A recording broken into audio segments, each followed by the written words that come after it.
This is Broad Radio. For you, by you.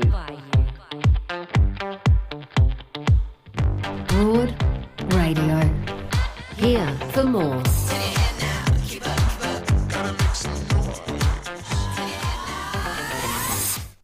Hello and welcome to Broad Radio. I'm Jo Stanley and look at my co-host Bianca Chatfield. Oh, and we get to dance together finally. Oh my God, we've been kept apart for so long. Dance together. We should say that sounds like we, want to slow dance on a dance floor somewhere, Bianca. Just, that music, when I was sitting at home doing it at home, Broad Radio, I would always be dancing just behind my computer screen, whereas now I get someone to vibe with. Here we are. This is the first time that I have been in our new studios with another person, because officially we were here last week, but I was in ISO.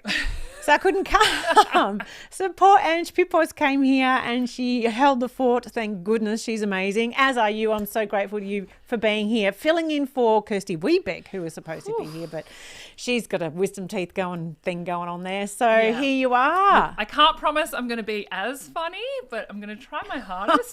No one is as funny as Kirsty Wiebeck.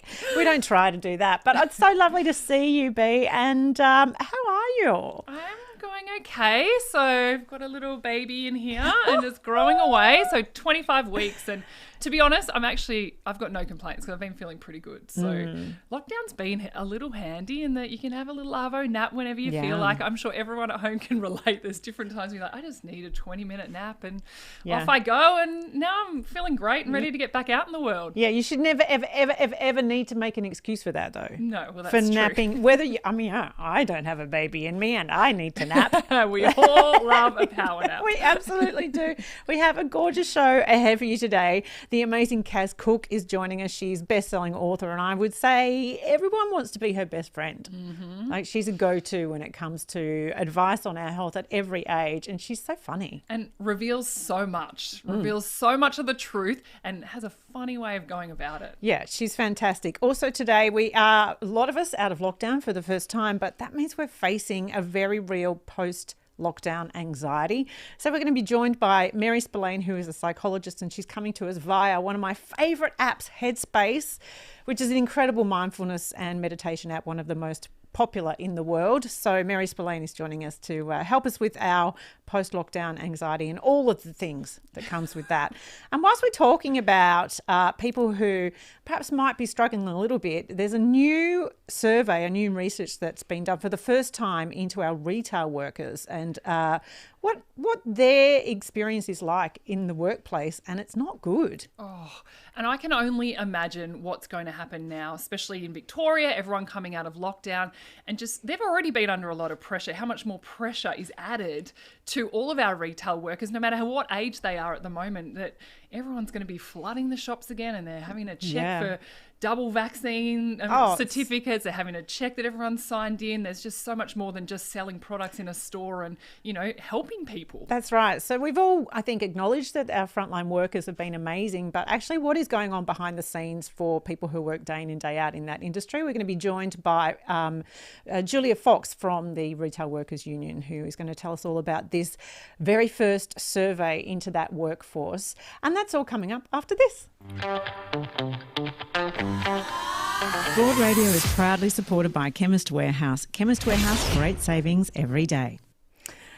All right, so as we always say, if you're watching on Facebook, chuck us a follow or a like. If you're watching on YouTube, chuck us a subscribe, and always share your comments. We'd love to hear what you're thinking and feeling as we go along in this show. It's so weird to be in this situation. I'm not used to it. And there's a whole other camera there, which I'm like, oh, when do I look at that? I'm very confused. Oh, don't do it to me, Ro. Oh, there you go.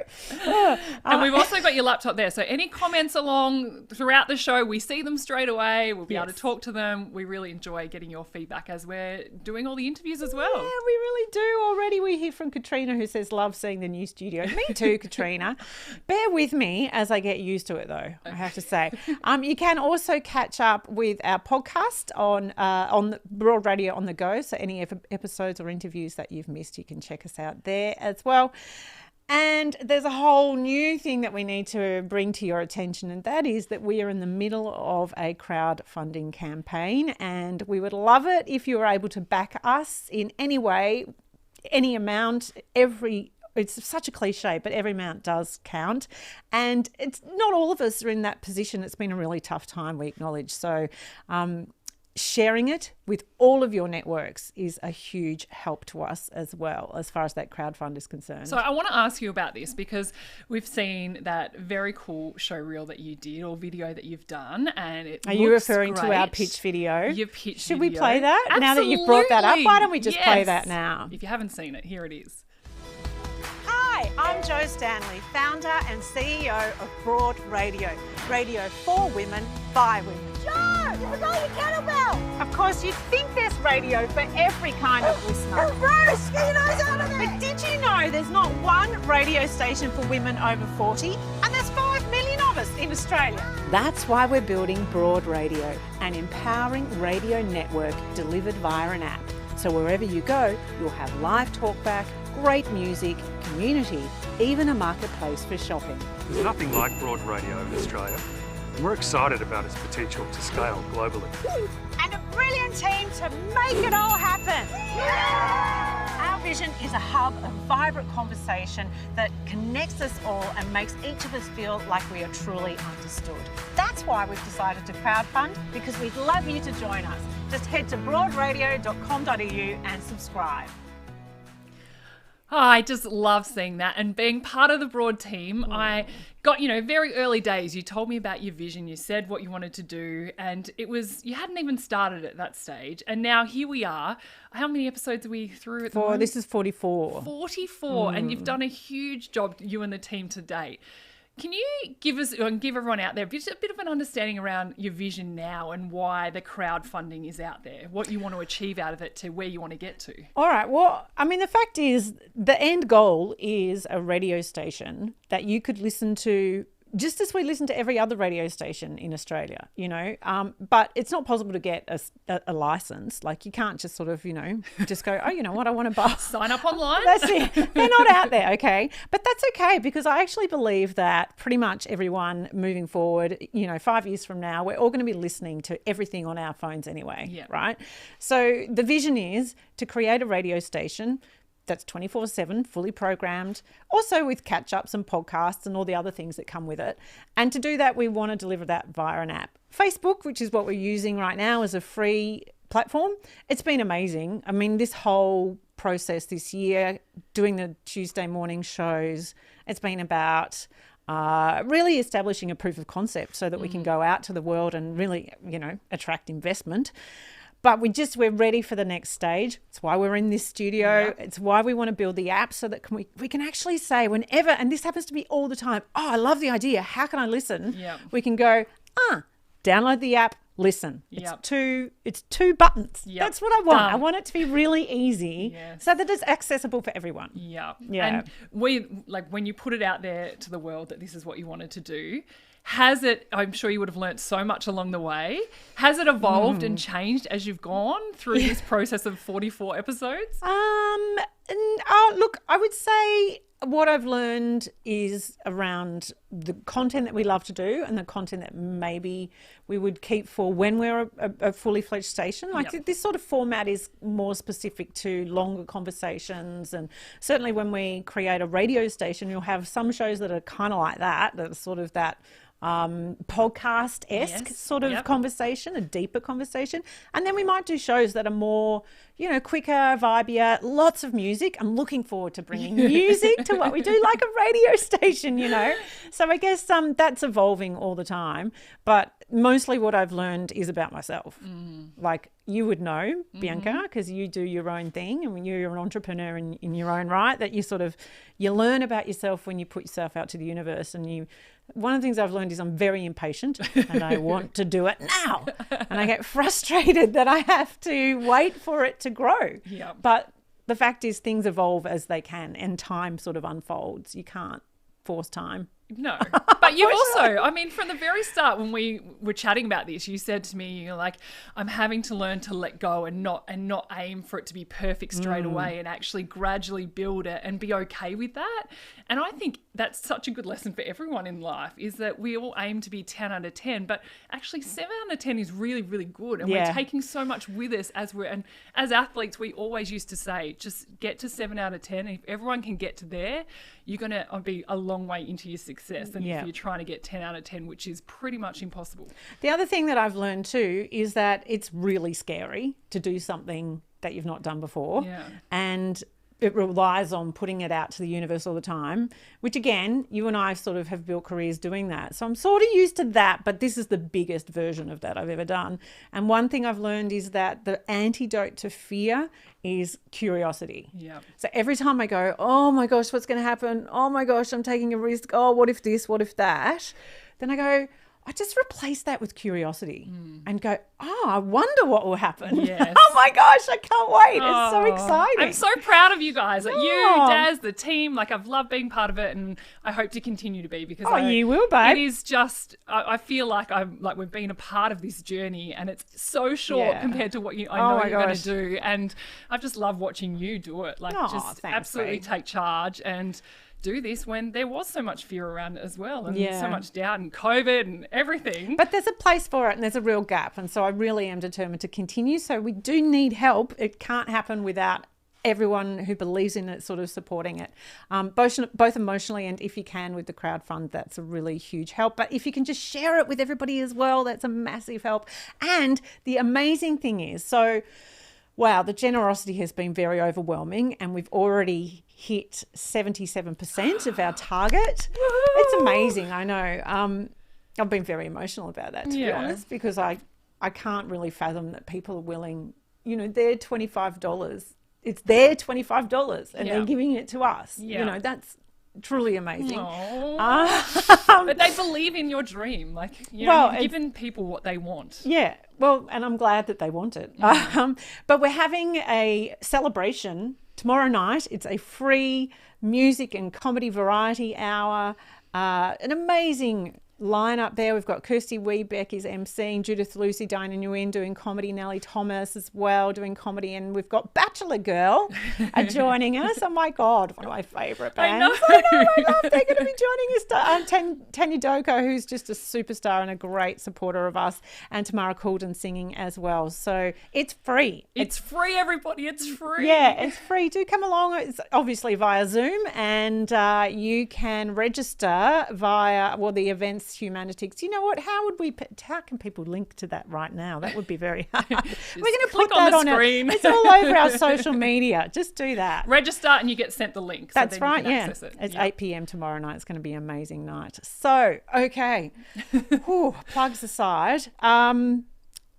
You out in the world? The world has opened up. No more lockdown in Melbourne and Sydney and people. Have you been out there? I have been, but only in small little doses. So, going to a cafe with a friend, but nothing bigger than that really. So, but I do feel it. I feel this real anxiety towards what's going to happen once we all get out there, but also what happens if you get out there and other people aren't necessarily, as protective as you are, and being pregnant as well. You hear all these horrible stories about what happens if you get COVID.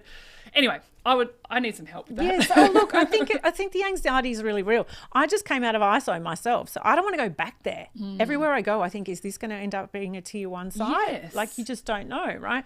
The anxiety is real, and so we thought we would get some assistance on that. And it's not just about being post lockdown. I think it's around, the uncertainty, of course, that we've heard about, and it's there's so much around at the moment that's causing us a great deal of distress. And so let's get some help from someone who actually is an expert in this. She is a psychologist, and she comes to us via the Headspace app, which is one of my favourite mindfulness and meditation apps. Her name's Mary Spillane. Hi there, Mary. Hi, thank you for having me. Oh, look, it's a real delight to speak with you. I have to first ask, what are you hearing? How real is this anxiety that people are feeling?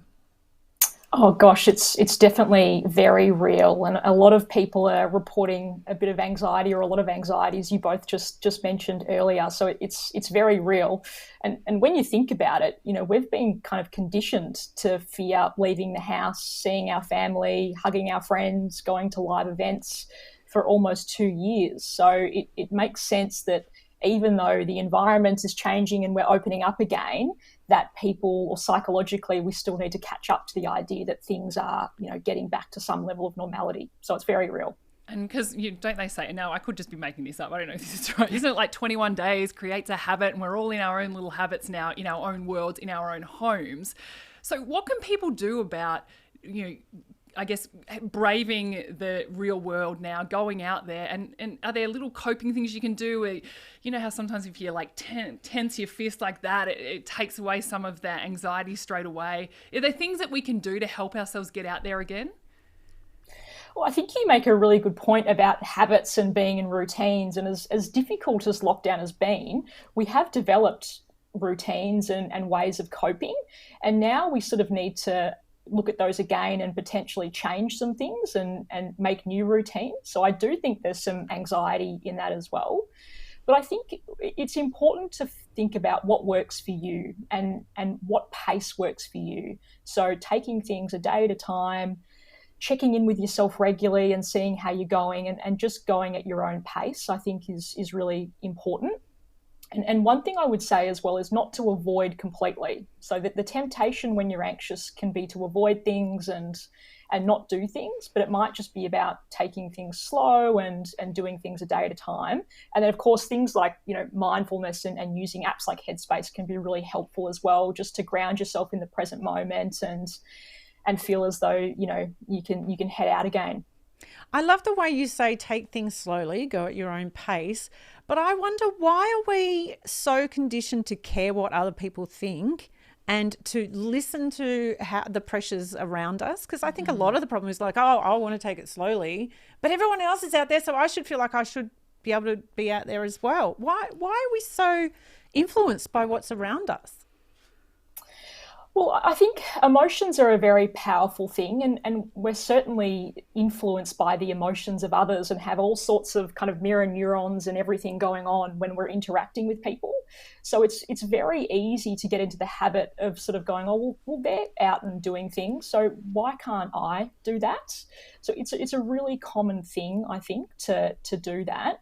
And certainly, we're primed to kind of judge ourselves and compare ourselves to others to make sure that we're kind of fitting in and we're doing things like everyone else is. And so when you notice that disparity, it can be quite powerful and have an impact on how we're thinking and feeling, and make it hard to do things slowly and to take your time. And let's talk about the Headspace app, because Jo, I know you are very passionate about meditation and mindfulness, yes. and I have learnt in different ways to incorporate it in my life. But can you give us a bit of an idea around someone who has never opened the app before, never looked at it? What can they see when they download it onto their phone, and what are some really easy, useful things that they can go and look at straight away? I think the great thing about the Headspace app is it's incredibly user-friendly and simple. So that it's sort of no frills mindfulness is how I call it. So anybody can sort of pick it up, open the app, and it's quite intuitive. So if you want to do some mindfulness to improve your sleep, then it's really clear. You click on the sleep tab and that opens up a range of different apps that you can use to help with sleep. If you want to work on your concentration, then you can use the search function and find apps that help you, or find tracks that help you with concentration. And then if you're a beginner and you haven't even done mindfulness before, you can search beginner mindfulness, and there'll be sort of 10-day courses that you can look at that help kind of teach you about mindfulness and what mindfulness is, what mindfulness isn't, and how you can sort of bring it into your daily routine. So I would describe it as no frills mindfulness, simple, accessible, and just intuitive. Mary, I don't like to talk myself up too much, but I was one of the first adopters of Headspace, the app, I have to say. Oh, you downloaded it first, did you? Okay. Not the first. I know it's like 17 million users worldwide now, and I feel like I might have been in the first million, I'm thinking. But I always recommend it to people who say, I can't meditate and I can't do mindfulness, because I think that people don't know what it is. I think people complicate things way too much. So can you just, in like a tiny para, explain what mindfulness is? Because I think people get confused.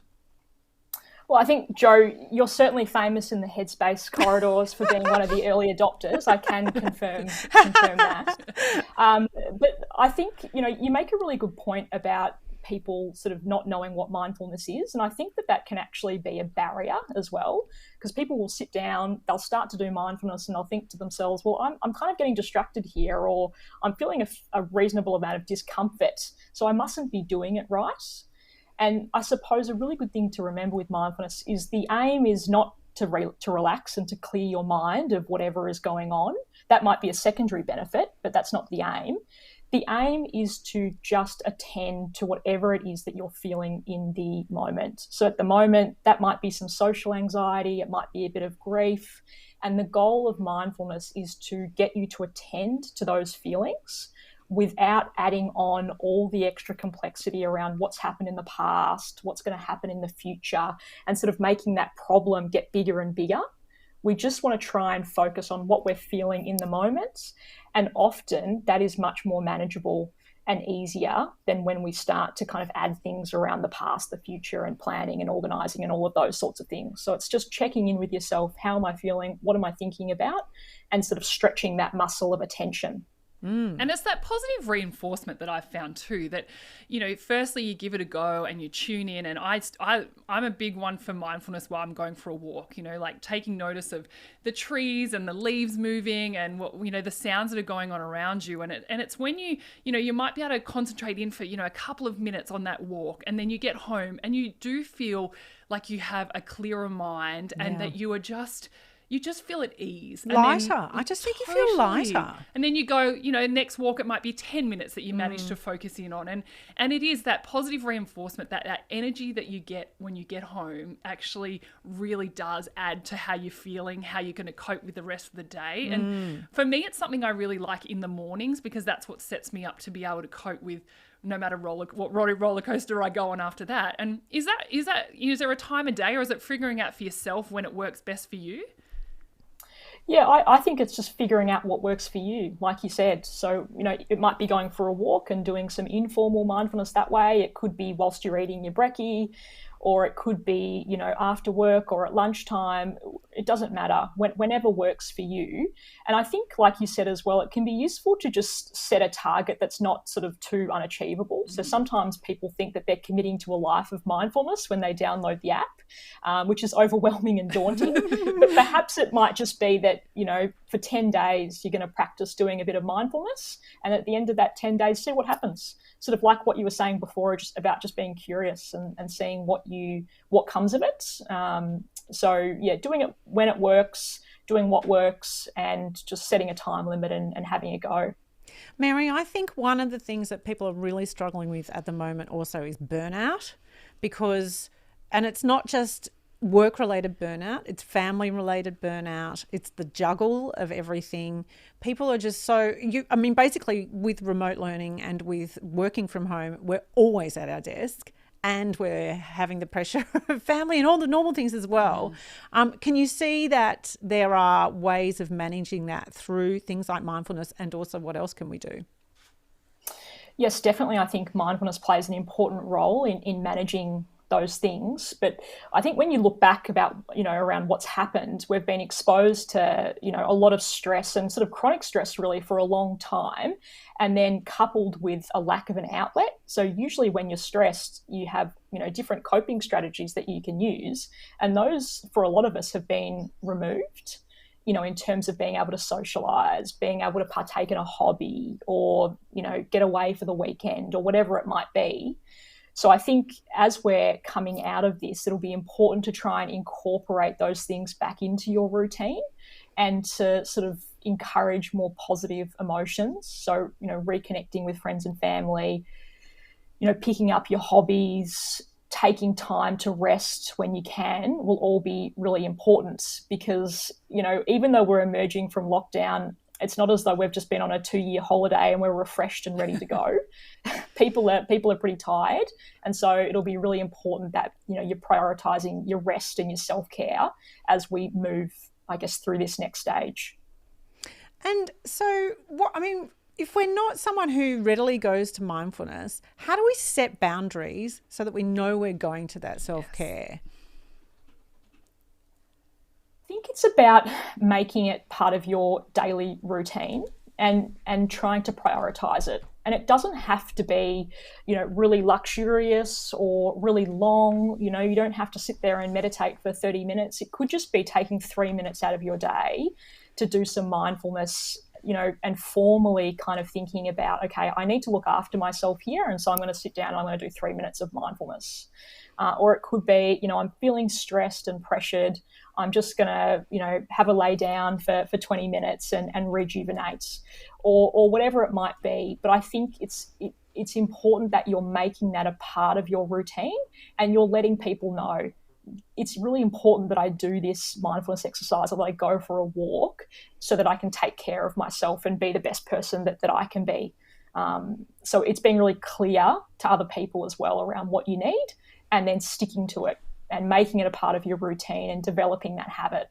Yeah, and I also found, like, with when you even going for a walk on your own, you don't have to always go with somebody. And lockdown's been all about, meet a friend and go for a walk and grab a coffee, and that's all well and good. But then it takes away your time you get on for yourself as well. So I think those boundaries are so important, and it's okay to have boundaries. It's not a selfish thing. We're allowed to be selfish in this world to look after ourselves. And I want to acknowledge Melissa, who's commented on our socials saying that she doesn't necessarily practice mindfulness, but when I go for a walk, I don't take my phone. I prefer to not be listening to anything or being distracted by pings. So that's so critical, isn't it, to have that clear headspace, isn't it? That is mindfulness, I would say to Melissa, that's informal mindfulness. So you don't always have to sit down and be meditating to be doing mindfulness. But if you're going for a walk on your own and you're just noticing what you can see and what you can hear and what's going on around you, then that is absolutely mindfulness and attending to what's going on around you. So, there are all different ways that you can do mindfulness, and certainly sitting down and meditating is just one way. Well, thank you so much, Mary Spillane, who comes to us from Headspace, the app. And my favourite thing that I've learned through this whole pandemic and lockdown is no. Just no. I'm not going to be able to help you with that. No, not anymore. I just think that's so critical to setting our boundaries. Yep, it's the ultimate act of self-care, setting a boundary. Yeah, lovely. Thanks so much, Mary. It's been awesome to have you on Broad Radio. Thank you so much for having me. We'll have more Broad Radio after this.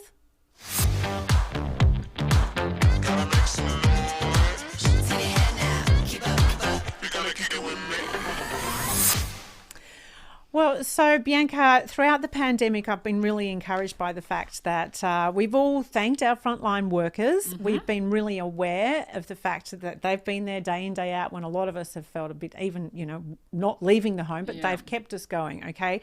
So thank goodness that we've been giving them that acknowledgement and thanking them. But the first study into retail workers in Australia has surveyed 6,500 workers. Many of those are women, and it's revealed that people who work in this industry are overwhelmed with emotional and financial stress, employer pressure, they're juggling work and home caring roles. So it's a really difficult industry to work in. Oh, absolutely. And my mum works in retail, and I hear a little bit from her, and just that, not feeling necessarily safe when you go back into this world where you're surrounded by people and you just hope everyone's doing the right thing. But, it's your employer. You're going to work. You don't necessarily have a choice. No, that's exactly right. So here's a little snippet of their stories.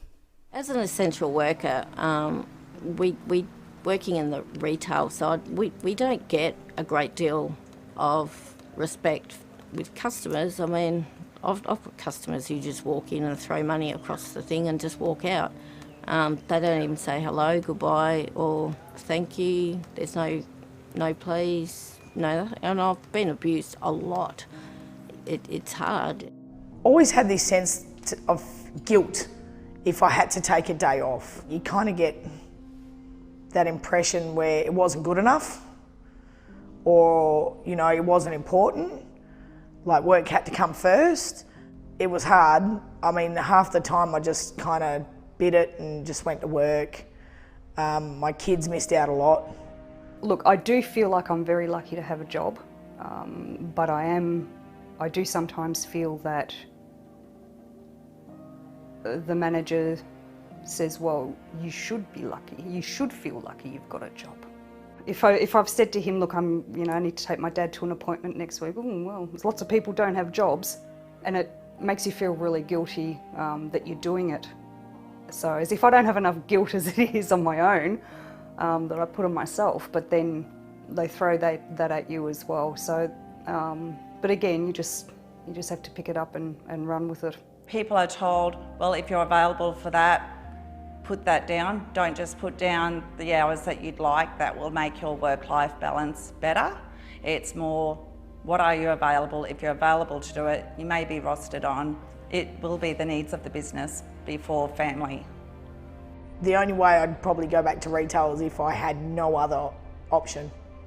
So it'd be absolutely awesome to have carers leave, someone who could stand in if I need to schedule a day off, to take my parents to hospital, or take them, like say from Geelong to Melbourne for specialist appointments, or even if I just need to care for them at home for a day. It'll probably give me more of a chance to actually relax rather than stressing out all the time over working and caring for my parents. Gee, it would make the world a difference. Just being able to have that knowledge that, okay, I'm not going to get in trouble for this. I'm not going to be judged. It's a one day, it's my day, and I don't have to beg for it. I don't have to ask for it. I don't have to put anyone out for it. It's just there for me to use or not use if I need be. Well, to find out more about the people that we buy our groceries off, we are joined by Julia Fox from the Retail Workers Union. Good morning, Julia. Good morning, Jo. Good morning, Bianca. How are you both? Oh, well, we're well. We all, we start by saying thanks to our retail workers, of course. They are incredibly visible. We engage with them, interact with them almost every single day.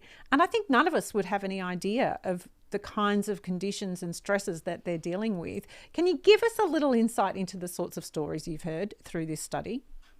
Sure. Well, look, the study was, as you said, 6,500 members. So it's a really big piece of research, and it really does give an insight into the daily lives of retail workers. And it's pretty shocking, some of the findings, just the pressure that they're under. They've got multiple and compounding pressures. So they're facing issues around, really short shifts, insecure work, really unpredictable and changing rosters all the time. So they sort of can't plan their lives, and that's a real challenge when you have care responsibilities, particularly for children.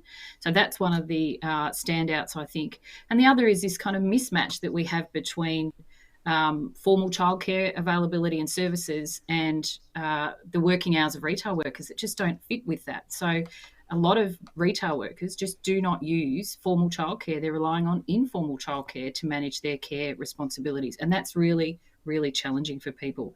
And it's impacting them, but it's also impacting their kids and their family members. So it's quite profound. What is some of the feedback that you get from these retail companies when you go and speak about changing it and having allowances for caring days? What kind of feedback do you get from the companies? Well, this research, we've just started to engage more formally with the employers around the research, and I think it's going to challenge some of the myths about what flexible work is, because this research demonstrates that flexible work is only working for employers. We don't have a work-life balance. We have a work-life collision. It's an absolute train wreck about how people are trying to manage work and care. So I think it's going to be a conversation with employers to say, well, you actually need, it's good for business to be able to allow your workers to manage their care responsibilities. It's good for our society, it's good for our economy, and we need to build a much better system for workers in workplaces in all of retail that provide a stability, security of roster, predictable hours of work, so that they can manage care and they can manage their responsibilities. And so I think we have, a lot of work to do with our retail employers. That's one of the things that I learned through reading about this study, which I didn't know as someone who just happens to be a shopper, right? Is the unpredictability of hours and the fact that if you're not receiving a regular roster, then you can't plan for your childcare, obviously. And some of the stories I read about were around the fact that employers actually were using the irregularity of hours as a sort of a way of controlling their staff. Would that be true? Is it a ploy? Right. Absolutely. And we see the repercussions that workers face when they sort of try and manage their care. So 10%, the research found that 10% of parents in retail don't have a regular workday. Now, I don't know how you book childcare in, because childcare requires you to have a regular day. So you might, when my kids are in childcare, I got Mondays or Thursdays and they were my set days. But retail, it doesn't work like that. So that's why no one is using formal care. They're all using informal care arrangements. So I think that is a huge challenge. The other issue is that they keep people on, what's sort of ended up happening is this part-time model of work that's actually looks like casual. So you might as well call it casual, because workers are given a minimum contract for part-time work, and majority of retail workers are part-time or full-time. So only 30% or 35% are casual. So that's some of the myths around retail is all casual. It's not. So 45% generally are part-time, and their hours they're given sort of 8-hour minimum contracts per week, and they're guaranteed those 8 hours, but that's all they're guaranteed. And so I don't know many people or families who can live off 8 hours a week work. So then they need to try and get more hours, and they sort of, put their hand up to say, I'm available for additional hours. But you're then sort of competing to get these additional hours. They might come at 8 o'clock the night before for a shift at 7 o'clock the next morning. So again, how do you plan care around that? And it's sort of this, what we call it, the Hunger Games of rostering. They sort of treat them mean, keep them keen. Keep you on these low base hours, and you'll have to bid for extra hours. And when you're doing that, it makes it really stressful for people who are, like one of our members said in that video before, like if you're trying to plan an appointment and taking your mum or dad to an appointment that they need, might have to go to the heart specialist or something, those appointments are often 2 months booked in advance. You don't get that appointment the day before. So when your roster's always changing, it makes it really difficult. And I think that's what we're seeing so clearly from this research is people need stability and security of roster, and predictable and good hours, not 8 hours. No one can survive on 8 hours a week if you're managing a family or caring for others. So, we've just ended up with this system, and retail's a 24-hour, 7-day a week, for our supermarkets. I don't know why they're rostering all over the place, why they change everyone's rosters every 2 weeks. What's the point of that when we know, customers are going to be in the store every day? So I think balance a lot better. Oh, and I can imagine with COVID as well, and now coming back out of lockdowns, that's added a whole new layer of complexity for retail staff. They're not just there to do their job, they're also there now to check that people have been double vaxxed before they're allowed in. They're also having to make sure they've checked in. Are you getting a sense of how much of an extra burden all of that is on our retail staff? Absolutely. And look, I don't think people always realise that retail workers have had to turn up every single day. So they haven't had the choice to work from home. They don't get to always homeschool their kids because they're at work. And they've had to go in and be the front line and be, higher risk of exposure to the virus. They've copped so much customer abuse and violence. We surveyed our members, and 1 in 5 of our members have been deliberately spat on or coughed on during COVID. What? Yeah. I can't even fathom that. Yeah. It's extraordinary. It's extraordinary. And then we've seen, you know, again, there was a stabbing at a workplace the other day. There's been so many really violent incidences. We've had members punched in the head because they've, you know, asked if someone's checked in. It's just not okay. And so retail workers have just copped it in extraordinary ways. And the pressure on them when you then look at trying to manage their work, they're also worried about their own health and their exposure to the virus and looking after their families and their kids like the rest of us. But they've turned up every day. I mean, they're amazing. Retail workers are absolutely amazing. So what kind of care is available to them? I mean, obviously within that situation, you would hope that there's something that's available to them to manage that trauma. But also, what are you asking for these workers, for this workforce that's going to assist them with, managing the care responsibilities outside of work? Well, I think we need a right to care, and that's one of the key things we're asking for. So at the moment, people have, in our industrial system, the right to ask for flexible work. So that's the right to ask a question. It's not really the right to anything other than asking a question. And we need to change that to actually say you've got a right to care. And you need to be able to manage your care responsibilities. So you need a roster that works for you. And how do you work that through in the workplace with your, you know, store manager or whoever? So we need that. I think we also need really to be very clear that part-time work needs to have secure, stable, predictable rosters and a meaningful number of hours. So 8 hours a week, as I said, it's not enough. So people need proper hours of work. I think the research report also touched on parental leave, and I say that's unfinished business. 1 in 7 mothers in retail had no form of paid parental or unpaid parental leave with their last birth. So 1 in 7 are not accessing the government paid parental leave scheme, they're not accessing employer paid, and they're not accessing unpaid leave. So it meant that 5% of mothers are returning to work in retail within the first 6 weeks of giving birth. Which is contrary to a range of things. But so we need to fix parental leave. And we also saw a lot of partners and fathers, you know, again, culturally in the workplace, having trouble accessing parental leave as well that they're really keen to take. So lots of fathers want more time when a new baby's born. So we should be encouraging that and supporting that. So there's a lot of things that we need to put in place. But I think the right to care is the fundamental one. And I think that's good for business and good for workers. It's good for our economy. It's good for our society. We just need to recognise and value care better because we don't at the moment.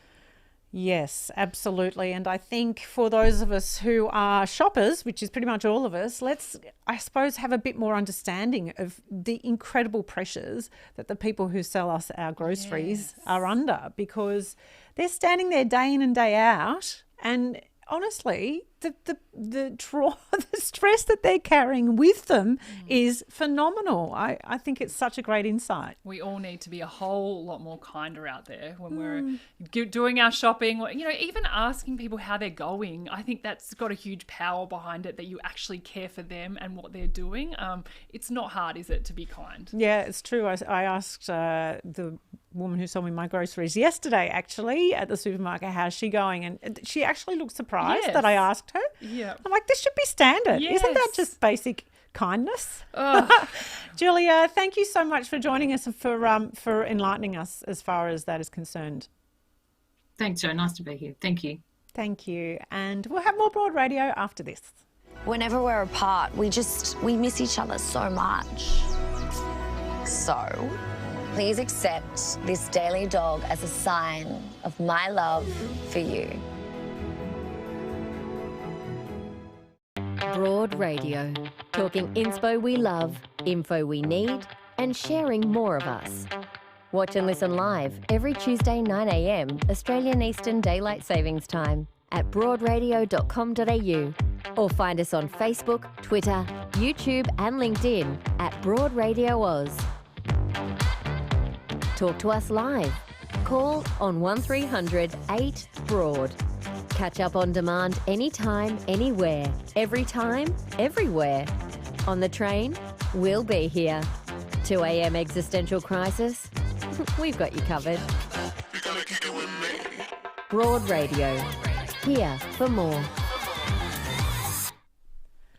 Well, you know, Bianca, I can't say this about, I think, any other author, but I have our next guest. I have all of her books. I know, can you believe that? And you know what? I've just been given one, Up the Duff, because I am obviously Up the Duff, 25 weeks, and I've been given her book only last week, and I haven't read it yet. I need to read it. You absolutely must. It is the go-to. Well, she is the go-to on health for so many women at all of our life stages. And we're thrilled to have on the show Kaz Cooke. Hello.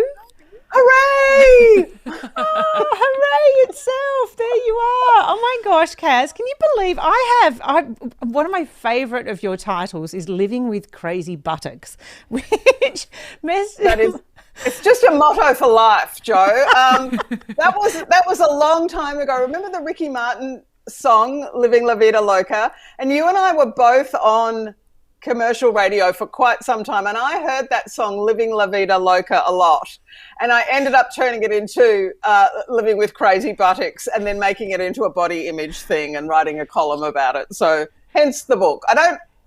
Actually I take that back. I do talk a lot about buttocks. Over the course of my life I have mentioned them a lot. Well, one of the things that we love about your writing, I think, Kaz, is that you just break down what often is sold to us as really complicated because it's a medical issue, it's your body, or, you know, there's sort of lots of mysteries around the sorts of things that we're told, and you just completely break it down and demystify it. And I know there's a lot of work behind that, so I have to thank you.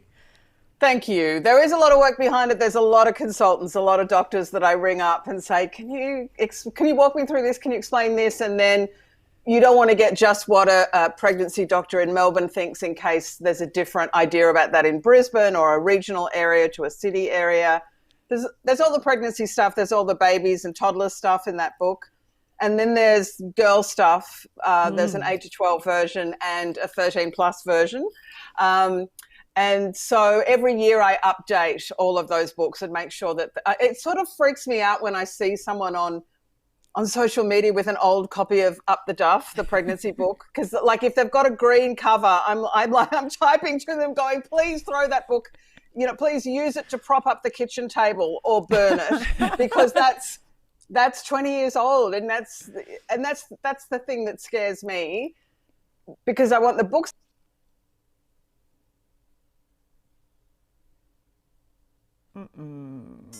Up the Duff. That's my plan. Well, you'll be pleased to know, Kaz, I've got the updated version of Up the Duff. But what I want to know is, like, before we get on to your new book, how much have things changed? Like, how much are you updating these books all the time? Because I imagine it would be a lot. Well, the thing that's tricky is that every year people are going, I've got this fabulous new ground bark, miracle wellness elixir, which will make you even more fertile than anybody in the world ever. And I go, I wonder if that's a placebo-controlled scientific experiment, I say to me. I don't know why I've suddenly become English, but anyway. So there's a lot of people trying to sell us stuff. There's a lot of ideas. So I wait until there is well-accepted scientific proof that has changed public health advice. But what's changed the most over the 20 years I've been doing Up the Duff is, and thank God for those researchers, right? They have learned so much more about keeping fetuses and babies alive till birth if they can. So we can lower people's risks. And miscarriage is never anybody's fault, but we've been told so much nonsense about that over the years. And so what I want to do in the book is always have the updated version of all the things you can do and all the things you don't have to worry about, right? So you don't need to worry about aromatherapy doing anything terrible. But now it's a good idea to sleep on your side in the later weeks of pregnancy, and that will lower your risk what it means is that you get the best blood flow to the baby in those last weeks. So there are all, and the other thing, I discover things like I didn't realize that we all talk about 40 weeks being the usual average pregnancy, right? It's not that. For smaller women from Sri Lanka and India and those places, it's not that for a lot of women in Africa. For them, it's 38 weeks. Oh, right. So this is a sort of, and I was cross when I found that out because I didn't know it when I first started writing the book. But it has always been true. Amazing. So I think a lot of books have been written for this mythical white person And it has been interesting to go on that journey for 20 years and find out all the medical things. And also from the start, I wanted to have stuff about mental health and emotion and anxiety and all the information about anxiety and depression and possible eating behaviour problems in pregnancy. That's better known now. And there are always, it's always a challenge to keep those more info sections up to date because, you know, I learned that some of them are a bit fly by night or were in the past. So if Pam moved to Queensland and changed her phone number, we lost that support group. So I'm much more careful now with all of that stuff. Oh, Pam, what are you doing? You're not helping out in any way. It leads us to your new book, though, which is full of amazing things. Look. Oh, look. You're doing it wrong. A history of bad and bonkers advice to women. It is so awesome. And it's exactly what you just described, the things that have been told to us that are just bullshit. And a lot of it. God, isn't it just like from 12th century clergymen to the Kardashians, we have just been told so much rubbish that if we jumped, our uterus would fall out. That in fact it wanders around the body, and that's why women feel deranged. I frankly think we feel a bit deranged because of the bad and bonkers advice we've been given for the last several hundred years. But it's everything, right? It's in medicine and women's pain not being listened to. It's in housework and how, you know, who's really been doing the housework and why. It's a you know, this whole idea that you've got to find a man and have married sex and lesbians don't exist. They're a bit like, well, fairies at the bottom of the garden obviously are true, but lesbians, well, don't be absurd. So just these crazy and what we should look like, what we should wear, and it's all of the contradictions, right? So we've been told that if we wear makeup, it's the deceit of the devil and it's a reason a husband can divorce a wife. But then later we're told we can't leave the house without a full face of makeup because that's our womanly duty. So a lot of it's been fun. There's more than 300 pictures in the book. It's full colour, and it's like all those pictures have come from, I've been doing research in the National Library and archives and state libraries across Australia, and some of the medical devices are quite something. And where they want you to put them is another thing entirely. But yeah, that part of it was really fun. So there's so many, and then there's stories behind the advice, right? So the suffragette movement and the temperance, the anti-alcohol movement turns out to have this whole wing which was about white supremacist views. So all of the early contraception clinics were about race and so much stuff I found out, but some of it's just hilarious, like the hats we were supposed to wear and some of the motherhood advice, wheel the pram. Here you go, Bianca. When you've got a baby, wheel it out into a paddock and leave it in a pram for a good 6 hours. Okay. If it cries, ignore it. If it gets attacked by an eagle, well, it's just character building. I mean, you just cannot believe all of the advice women have been told. And one of the things I wanted to do was write this for younger women to say, all of this is going to be said to you. And be ready, because it's all nonsense. It doesn't matter whether it's called a corset or a Kardashian skim. If it's making you feel like your body's not right, and let's face it, if you're a woman, your body shape is wrong. That's what we're being told. Yep. But also for older women, right? Because I'm in my 50s now, and we're all angry. This has been a year of anger about what's been done to women, even within Parliament House, how we're treated, what we're told, how we're just treated with contempt about what we need and trying to be equal people in society. So I kind of wanted to say to the older women, you're not imagining it. All of this nonsense has been told to you your whole life. And this is where it comes from. And this is how it... So I sort of feel like originally it was kind of a bunch of mad clergymen, probably the ones that looked a bit like Friar Tuck in Robin Hood, I'm imagining, dressing gown cord, kind of nighty, yelling at us. And then it was, men with big moustaches going, I'm Dr. Freud, and I think you'll find you want a lot of penises. And you're going, who is this guy? And then there was advertisers and politicians, and now it's, the wellness industry and advertising. But in many ways, it's the same message. So, from sit down and shush to you don't look good enough. So, yeah, that's what I wanted it to be, like fun, but also explain why we're so furious about what's been happening. And that's exactly what you take from reading the book. And I wanted to check on your emotional state, because I imagine when writing this and researching this, there's a whole lot of anger comes up, because even when I was just looking at the bit about, women shouldn't exercise and women shouldn't have biceps, and, in my former life, I was an athlete, and I'm just like, I remember being in the gym for the first time as a 16-year-old and thinking, oh no, I can't put on muscle. I'm not allowed to put on muscle. I shouldn't put on muscle, when that was my job to be strong. But that's just what we've grown up, believing. So surely it makes you angry when you're researching this. Well, yeah, I was a bit shocked when I found out about bicycle face, Bianca. I don't know if you've ever had bicycle face, but it's a terrible affliction that happens if you're outrageous enough to ride a bicycle. So I mean, incredible. Luckily, some of it is funny, right? So I did laugh. I have been incredibly rude to every male philosopher with a stupid opinion. Like, for every male philosopher or person who said something like, if women have the vote, their voices will get more shrill. For all of those people, I have a specific insult, very, very rude insult for them. They get their own all the way through the book.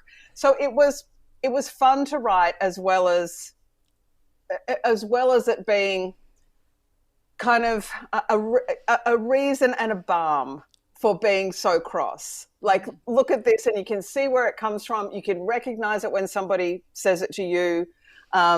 You can talk to your daughters about it. You can talk to your nieces about it. I think it's also a bit of a suit of armor, because when people say all of those old, new things to you that are trying to constrain your life, you can go, oh yeah, they said that to the pirate in the 1700s. They told her that. And there's all these fantastic women in the book who just did stuff like, well, there was a fabulous female pirate who was told that she couldn't captain a ship because her hair would get in the way. And she just went downstairs and cut it all off with a cutlass. At one point, she was in labour, came up to the deck, saw she was being attacked. She's literally in labour, and she gets a gun in each hand and, shoots at the other ship for a while and goes, oh, that'll do, and then goes upstairs and gives birth. So there are some really great pictures and really great stories in it, but it's true. It does make you furious, but I don't think things will change unless we are furious. Mm-hmm. I mean, I think this is a book that sort of spans centuries, with lots of fun and lots of serious stuff in it as well. I mean, I had to examine there's a housework chapter, and I had to examine my ancestors and their part in making Aboriginal women work for them as domestic servants, they were called. So there's that whole history, right, where Australia thinks that we've had this marvellous, plucky pioneer women doing it alone in the bush. And in fact, there's most of that story, because it doesn't suit, the idea of us all being marvellous. Most of that story is not told. So that's in there, as along with the silly corsets and all of the rest of it, and some fantastic feminist posters from the 80s when those women were really bolshy. But you look at that stuff and you go, oh, they were talking about the sexual harassment and the rights at work and all of that stuff. And also, look, I have a weird thing. I love research about housework and the way women are portrayed and aprons and stuff like that. I just want to, if I can show you on the back of the book, see the woman who's holding a snapper so she's in a 50s hostess apron, holding brandishing a snapper, at the camera waiting for her husband to come home. That's the sort of pose you can keep for a good few hours, I imagine. Yeah, absolutely. I'm taking some tips on that one there, Kaz. Yeah, plenty of them. Oh, yeah. You know, the interesting thing is, so already within the first few pages, I was like, oh, my gosh, I've had this said to me. Yes. Things like smile, be more agreeable, you know, I don't eat too much. All of these things that have been said to me. And there's, you kind of short-circuiting the general evolution that we all have as we age, where we realise at a certain point, no, sorry, you can't say that to me. I am who I am, right? But when you're younger, you don't realise that you can actually have your own opinions to the same degree. But Bianca and I were just talking about, how is it that we're still poisoned by it, though? Like, even though I'm cognizant of the bullshit that I've been told, I still look in the mirror sometimes and don't like what I see. And I feel like, why do I hate the cellulite? That's a poison. Like, I don't know how to eradicate that sometimes. Oh, and some of it is knowing more. When you find out that cellulite, for example, was a word invented by a man in the 1920s to sell stuff to women, he literally made it up and called it cellulite. Yeah.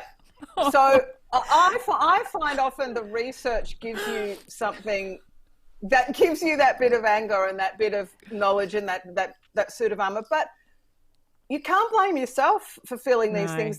We are like tea bags that have been sitting in a cup for our entire lives, you know, absorbing all of these messages. And that's why it was fun, but also really shocking to put it all together and say, look at what we've been told. And some of the medical stuff, some of the absolute nonsense women have been told for so long. Women are always the ones to blame if something goes wrong with their kids. To blame if something goes wrong with the health of their family. If they're dressed up, they're tarty. If they're not dressed up, they're dumpy. I mean, it's you literally cannot win. The theme of this book, You're Doing It Wrong, that's the joke, right? And it doesn't matter what you're doing or what you look like, that you're going to be told that you're doing it wrong. And you know, you can have people in the 1500s saying, "You shush, sit down. God wants you to be silent." And now that whole God wants you to be silent thing isn't flying as well, you know, over the whole world. So we get people trolled on social media and told that they should shut down their accounts. But it's amazing how much stuff is still the same. And it's amazing how much stuff they find a new way to frame it or sell it And I think the wellness stuff is coming for us, right? Especially women with menopause. We're going to be told that I've started to, my next book's going to be about menopause, and I've started to look at that. And, you know, if there's one thing I would say about this history of bad and bonkers advice to women as a continuing thing that has literally been going on for centuries, one of the easiest things you can do is ask, who is telling me that and why? And it's so often with advice about parenting, it's about they want you to validate them by choosing the same way they did something, or someone's trying to sell you something, or has thought for their whole lives that if they put on weight or lose weight, they'll be a less worthy person. That's about them, you know, or why would a boss be telling you something? You know, why would there be secrecy about what men are paid and what women are paid at work, you know? And where do all these ideas come from? And exactly what you were saying before, Jo, right? So we women get to our 40s or 50s and go, oh, I've had enough of it. I don't want to be told any of this anymore. You know, I look a little bit like Charlton Heston in a 1948 movie. So I have to come to terms with that. But wouldn't it be great if you could get there when you were like 19? Yes. If reading a book like this meant, oh, that's what they've been telling. Oh, that's that thing that guy told me. This is the thing where the guy in the nightclub told me I looked ugly, to make me feel off kilter and, you know, worried and want his approval. You know, I would have loved to have had this book. You know, I mean, I would buy it just for the pictures of the mad aprons and hats alone, ladies. But yes, I would have loved to have had it to be forearmed against and also it was incredibly, it did make me furious, Bianca, but it also made me comforted in that I've collected all of this into a book and we can look at it and go, yeah, this is what they've been telling us. Yeah. Stop gaslighting us and saying, you know, we've been revered and women have been so respected. Because here's the evidence and the picture of the mad corset. It is just so brilliant, Kaz. I really love it. It's going on the shelf with all the others from you. And you know, your last sentence is, so from now on we can murmur it like a 19th century girl. We shall no longer countenance this preposterous state of affairs, or we can indelicately stand up and shout bullshit, which is which one are you going to choose, Jo? Bullshit all the way here. It's so bullshit. Absolutely. Thank you so much, Kaz Cooke. And I also have to say a very personal thank you to you for your girl stuff books, because my daughter is 12 going on 13 and she's absolutely obsessed with them. So I want to thank you for that personally as well. Oh, that is lovely to let me know, because I have been in a cave for a year and a half. So that's a gorgeous thing to tell a writer who's been down a rabbit hole. Thank you so much. Yeah. Well, thank you so much, and go out and get the book. It is November, I believe it's out. November 2. It is awesome. Yep. We absolutely loved it. So thanks so much. In time for Chrissy. Yeah, of course. It's a beautiful stocking filler. But don't wear stockings if you don't want to. Weird stocking. There is a whole section about stockings and fishnet stockings, and how women who wear fishnet stockings were told they were sex workers. What? Yeah, so put it in your fishnets. There you go. Thank you so much, Kaz Cooke. It's been a delight. See ya. See ya.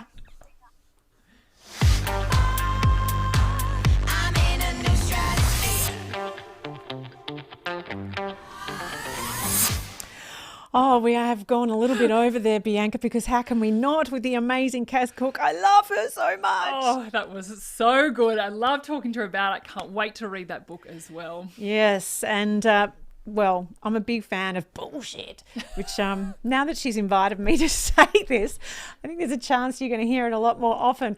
Hey, we have to say thank you so very much. Already this morning, our crowd fund has raised in the last hour an extra $3,000. Now, Bianca. My goodness.